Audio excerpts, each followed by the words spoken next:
somewhere in the dark, a pride of lionesses is about to make a decision that could decide whether they live through the night, not from a shape, not from a scent, from sound alone.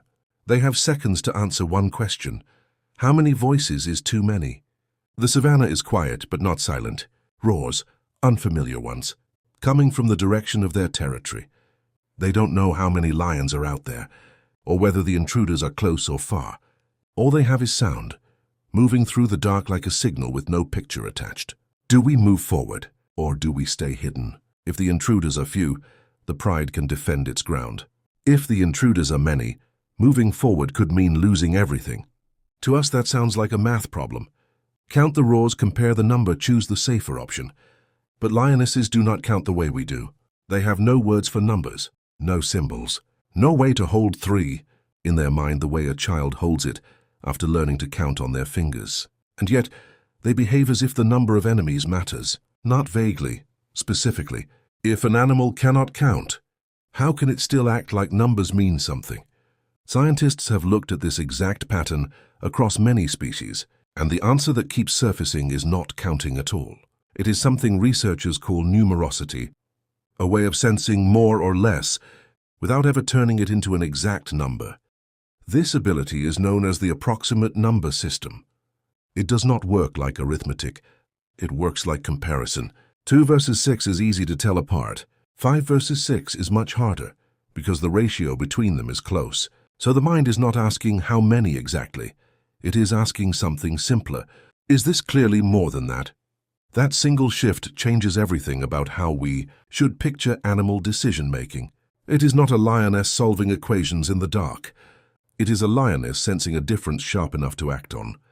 But here is where the story turns.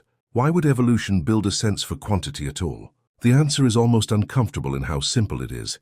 Number sense may never have been about mathematics. It may have started as something closer to a warning system. More predators can mean death. More rivals can mean losing territory. More offspring can mean more mouths to protect. In the wild, how many is rarely an abstract question. It is almost always a survival question, wearing a numerical disguise. Which brings us back to the lionesses. Researchers have studied this using playback experiments, recordings of unfamiliar lion roars, broadcast into the dark to observe how real prides respond. What they found wasn't random courage or fear, it was calculation. When the roars suggested a small number of intruders, lionesses were more willing to approach and defend their territory. When the roars suggested a larger number, they became far more cautious, sometimes retreating instead of confronting the unknown. The lions were never counting exact numbers the way a human would. They were comparing enough of us, or too many of them. That single judgment, made almost instantly from sound alone, can be the difference between a successful defense and a fatal mistake. But there's a complication worth naming. A series of roars carries more than number. More callers can also mean more volume, more overlap, a denser wall of sound. So how do researchers know lionesses are responding to quantity itself, and not just to something louder or more chaotic? It's one of the hardest problems in animal numerical cognition, and the honest answer is that separating more individuals from more noise is never fully clean, which is exactly why the conclusion stays careful. Not that lionesses count their enemies, but that they read number-like information well enough to make a life or death call. But lions are not the only animals making decisions like this. The next example shows the same instinct in a creature far smaller and far less expected. A guppy alone in open water is almost defenseless, but a guppy given a choice between a small group of other fish and a much larger one will usually swim toward the larger group, not because it understands safety in the abstract. It reacts to something more immediate, the pull toward more bodies, more movement, more cover from predators hiding nearby. Guppies are among the most studied animals in numerical cognition. Research for exactly this reason, and their choices reveal quantity discrimination, with no training involved, no lessons, no rewards, just an instinct that existed before the experiment began. If a small fish with a brain, a fraction the size of a lion's, can still respond to quantity in a life or death way, then this ability is not rare. It may be closer to universal than we assumed. If number sense reaches this far down into the animal world, where exactly does it stop? Honeybees are part of that same question. In certain experiments, bees have responded to numerical ordering, and in some studies, even to something resembling the idea of zero. Not the way a mathematician understands zero, but enough to show the line between no numerical ability and some is blurrier than we thought, wider than expected, but still limited, still tied to survival, which leaves an honest gap.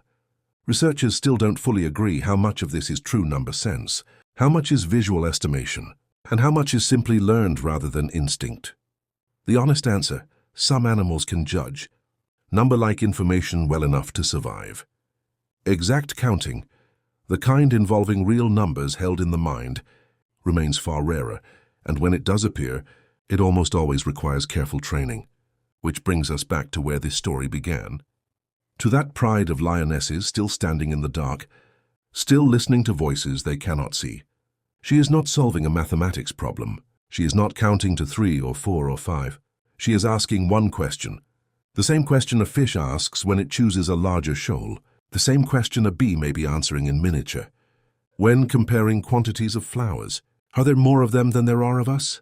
That single comparison, stripped of language, symbols, and formal numbers, may be one of the oldest decisions life has ever had to make. Maybe that is the real reframe. We tend to think of counting as something built on language and education. But underneath all of that, there may be something older and quieter, a sense of scale, carried by creatures who never needed words to know when the world had tipped against them, which leaves a strange thought for us as well. Long before we ever learned to count, some part of us may have been sensing more and less in exactly the same way.